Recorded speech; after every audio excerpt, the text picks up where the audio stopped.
A torrent of water and debris has ripped through a Himalayan valley, leveling villages and smashing buildings and bridges near the border between Nepal and Tibet. There are conflicting casualty estimates, some nearing 100 people killed, while hundreds of people are unaccounted for. The death toll is expected to rise after surveillance cameras captured scores of people running, only to be overtaken by the deadly surge. A warning before our report, some viewers may find these images distressing. Nature at its most devastating. People, buildings and vehicles swept away by massive mudslides at Tibet's border with northern Nepal. Across the region, vast torrents of water and mudslides have laid waste to entire villages. Officials believe the disaster may have been caused by the Bote-Koshi River bursting its banks after an earthquake sent an avalanche of ice and rock hurtling into the waterway upstream. Multiple deaths have already been recorded, but with countless missing, including hundreds of tourists from around the world as well as locals, estimating any kind of death toll is currently impossible. Those able to recount the terrifying scenes can be considered the lucky ones. My brother-in-law had a liquor store here. I got a call from him this morning, and they were crying and said their entire house had been swept away. 3 family members were rescued, but his brother is still missing. I saw around 9 trucks being swept away by the floods, including people. It's a heartbreaking incident. I've been teaching here for 18 years and I've never seen anything like this here before. The army and police have already begun evacuation efforts, a mission made all the more difficult by the destruction of roads, bridges and infrastructure, including communication towers throughout the area.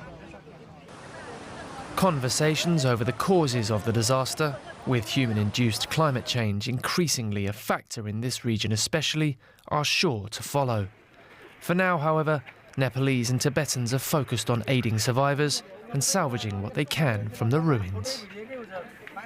And for more, let's bring in now Shanker Dahal. He is a journalist in Nepal based in the capital, Kathmandu. Thank you so much for your time. Tell us a little bit more about the scale of the flooding and how many people have been impacted. Thank you very much for having me in the program. Actually, it started in the early morning, and it has been said that in 8:30, that it started for 15 minutes. It was the massive, and that crossed the 2 different districts. And the major heat was there in Rasua, that is the border district to China, and then Nuakot. And below, after that, it came to the other district there near to Kathmandu, and that crossed to India. So till that, unofficially, we have different reports, so we cannot confirm how many people died or what is the number of casualties. Unofficial record says at least 384 people were missing, and among them 291 are tourists. And tourists, actually, they are the pilgrims. They headed to the pilgrimage site in Rasua district, and they go to the Tibetan side, to the Kailas Mansarovar as well. And having the riverside settlements along with the flood area from the Rasua district, Nuakot, and to the other parts. Therefore, many casualties and the number of missing people are reported. And as well as there are lots of the houses together with the hydropower offices, as well as the schools and bridges, mainly the connection between the different districts are hit badly, and now the electricity is not there, as well as the telecommunication has also been disrupted. And what is the situation? Is there now more risk of flooding and landslides? In the early morning, there was the massive one. After that, the level of the river has been decreased. But the threat is that from the Chinese side, it has been reported the risk of the outburst of the glacial lake is still there. So we cannot say the flood is already minimized now. And on the other side, due to the poor condition, due to the weather condition in the hillside near to the Himalayan region, the rescue operation is really difficult. However, the government has deployed at least 24 of helicopters, and rescue operations is going on. But as I said, due to the poor weather condition, the rescue operation is badly hit.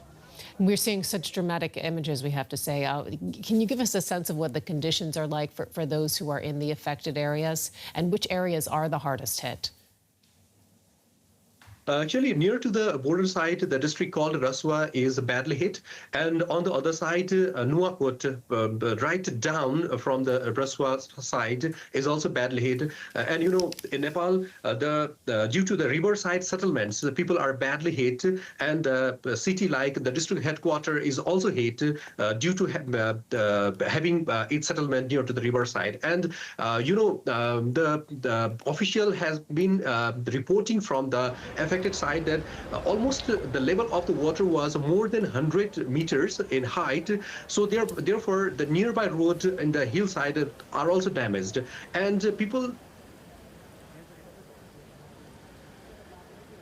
hardly tried to manage their safety from the affected area, but it was really difficult for them to manage because all of a sudden the flood occurred and no people can manage their safety at the time.